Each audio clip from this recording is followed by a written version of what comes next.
Hey guys, in this video, I'm going to show you how I run a session 0 and give you 10 tips that you can bring to your table. Coming up.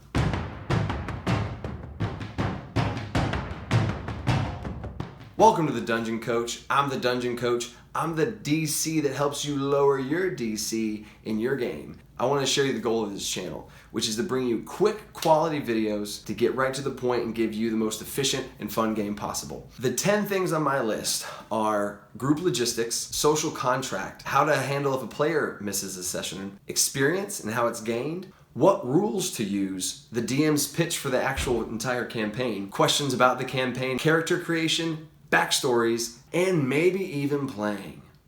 And make sure you stick around at the very end for the bonus tip, and if you're clever, you might just see it coming.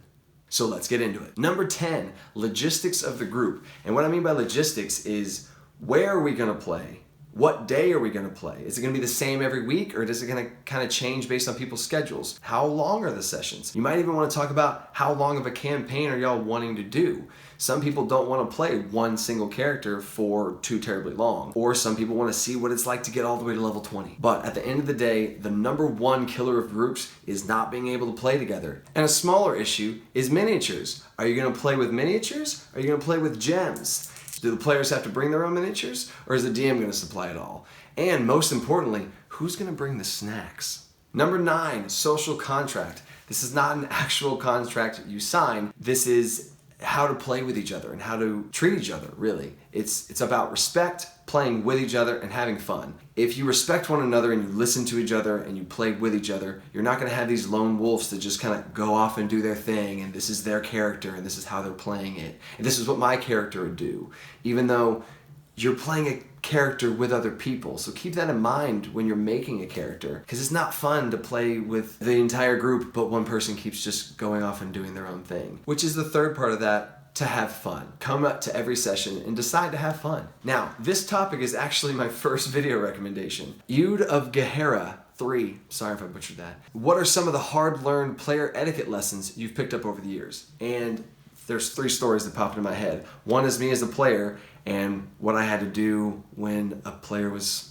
lone wolf and doing their own thing and just wasn't playing with the group at all, and other times as a DM that I've had to step in and have one-on-one player conversations. This is going to be an entire video I make, but any violations of this social contract and any type of tension at the table, whether it's between players or player and DM, it should be handled outside of the session. Try and squash it and move on. During the session, you don't want to bog that down, and afterwards, have a conversation about it. Maybe it's just misunderstanding. I've had so much success with small one-on-one conversations about, hey, like, do you realize how that's coming across? Or just having one-on-one conversations. And in my opinion, that is the DM's place to do it. But sometimes, like I said, as a player, I've had to do it myself. And this is also a good time to talk about things that you're uncomfortable with playing, certain themes that some campaigns might go into some territory that you don't feel comfortable with. This is a good time, what you are or not comfortable with, because the last thing you want is to have one of your players feel uncomfortable. There's different ways to do about X card or a safe word, but the biggest thing that I do is I address this, and then I say, if you don't feel comfortable saying this right now, shoot me a text and I'll make sure that that doesn't happen. And that's always worked for me. Number 8, player absences. How do you handle this? Does the DM take over the PC? Does a PC play the PC? Do you Skype them in? Do you cancel?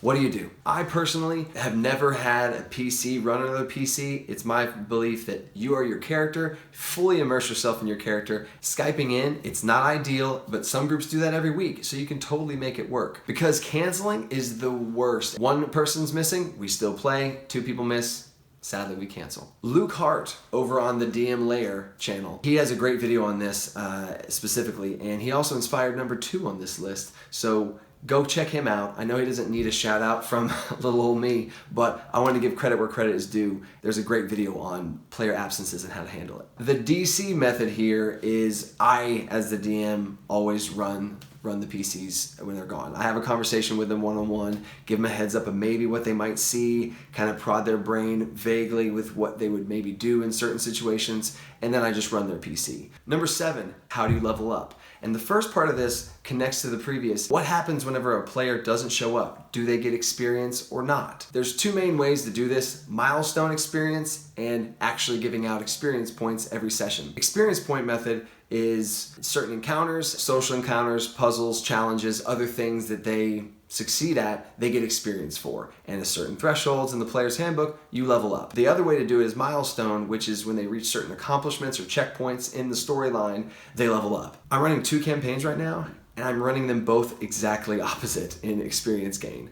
My 2.5-year campaign, I've done milestones, and they all level up together. I had a player that had to miss a few sessions, and he leveled up along with everybody else, came back, everybody levels up together. And they actually just hit level 20 last week, by the way. But anyway, the other campaign is each player that misses out on experience in that session. Some players will level up maybe 1 session or 2 before the others, but it's based on attendance and showing up, and they showed up more, so they earned it more. And that was a conversation I had with both players, and that's what they'd agreed on. So both have their advantages and disadvantages. I'm in the middle of both, and I'm just sharing it with you. Number 6, what rules are you going to play with? Usually people understand what edition you're going to be playing with, but specifically rules and rule variants and homebrew. How do you create a character? How are you going to gain stats? Are you going to roll for them, or are you going to take the standard array stat block? I also have the DC method for rolling stats. I took the best of both worlds, combined them together, but again, that's its own video. Do you as a DM have any restrictions on races or classes or other things that would be important to know before making a character? And my personal view on the rules is they're a recommendation, as they say themselves. And I have many, many homebrew rules that I'm excited to share with you guys. But in, again, both of my campaigns, I don't use every single rule in every single campaign I run. Different campaigns have that different feel and use different rules. There are some overarching rules that I always use. This is something you definitely need to talk about so that you're on the same page again with what feels fair and what feels right. And if there are some rules that you want to use away from the player's handbook, your players need to know that so they know what to expect. Number 5, and this is when it starts to get fun, guys. You get to start talking about the campaign now, finally. And there's really 3 ways to go about this as a DM. You can either have your own personal story that you've been making and working on, and you really want to share this story with them. If you do only have one option, be ready to twist and mold it and not be so stuck in a box about it. The other option is a pitch meeting where you have multiple ideas, maybe 3 or so ideas that you want to pitch to your players and see which one they like. Do you want to have a campaign about kingdoms at war? Or is there a dragon terrorizing the countryside? Or is there a group of assassins working in the shadows between civilizations? Either one of those, you want to pitch to your players and have something ready. It doesn't have to be fully fleshed out. This one might sound crazy, but you could have no pitch at all. Instead of pitching ideas for campaigns to your players and then having your players make characters inside of them, flip that on its head. Have your players make their characters first, make their backstories, and see what they are, see where they come from, see what they want to do. And then once you take a big step back and look at everything, see what kind of campaign you could fit all of them into. You could definitely pitch ideas to kind of get their minds going as a group or let them take control over it. Because at the end of the day, you do want to run a game that you're excited about too. But be careful. This is a very challenging thing to do, so I would not recommend this for new DMs. I've tried it out recently and I've loved the campaign. It's cool to see how all of their backstories are starting to overlap and intertwine from this made from scratch. Number 4, campaign setting. What I mean by this is everything I'm about to list off here has a wide range from high, medium to low. The first one is magic. How prevalent is magic in your campaign? Is it widespread across every city and there's magic shops all over the place? Or is it very rare and hard to find anyone who can cast spells? And if you can cast spells, that's a rare and unique thing. Another one is the world danger. Like, is it hard to travel from one town to another? Do you need escorts in a caravan? Or can you just travel there yourself? And people travel throughout the wilderness all the time. Death in your campaign. How easy is it to come back from the dead? How hard is it to die? How tight do you run the rules on death? The presence of the gods in D&D. I have one campaign that revolves around them and another campaign that I've never mentioned them once. Technology or lack thereof. Gears and tech-based things like with some gnome stuff. Steam-based engines from some dwarven things. Guns, gunpowder, explosives, all that kind of stuff. What is in your world? And lastly, realism. This one's hard to describe. What is the feel of your campaign like? Is it slapstick goofy or is it really gritty and serious? I tend to be more towards the middle, maybe towards the serious side, because in D&D you're going to have humor. Another thing you can talk about is the 3 pillars of D&D and what your preferences are. The 3 pillars being combat, social role play, and encounters and puzzles. So what do you like the most? What do you like the least? You should always have all three in your campaigns, but you want to kind of know as the DM, and you want your DM to know as a player what you enjoy the most. I have my players give a percentage on each so that I kind of know what kind of player they are. Number 3, create your characters together. I tell my players not to bring a fully fleshed out character sheet. I like them to make their characters together. Now they can come with ideas for sure about what kind of class, what kind of race you want to play, but I love when the players can riff off each other, where they came from, how they know each other possibly. This allows your players to pick their skill proficiencies of who's going to shine in what circumstances. Maybe 2 people are good at athletics and they're going to be able to do some cool combo stuff together. Or what races everyone's going to be. Are you going to be all in a very similar pocket, or are you going to be widespread across a huge range? And the classes. If you want to have it to be everyone has their certain role, or in one of my campaigns, I have 5 players and 3 of them are warlocks, which is like a sin in D&D, but I love it. And they just all wanted to be warlocks. And I asked, are you sure? But it was so cool to see 3 warlocks make 3 totally different warlocks that don't feel the same at all. One of them is a Hexblade Warlock with a green flame whip. Another one is a manipulator of fear and sleep. Then the third one is purple flames and mental domination. All of them are so different, and they got to pick and choose different spells, and that's one of the biggest things I told them is don't have the same spells. One of them took Eldritch Blast, one of them took Toll the Dead, and one of them took Green Flame Blade, and they became so different. That could not happen if they didn't do that all together. And the same thing goes for their backstories. And that brings me to number 2, player character backstories. Usually there's so much to do in backstories, and it's not going to be able to get accomplished all in session 0, most likely. And that's fine.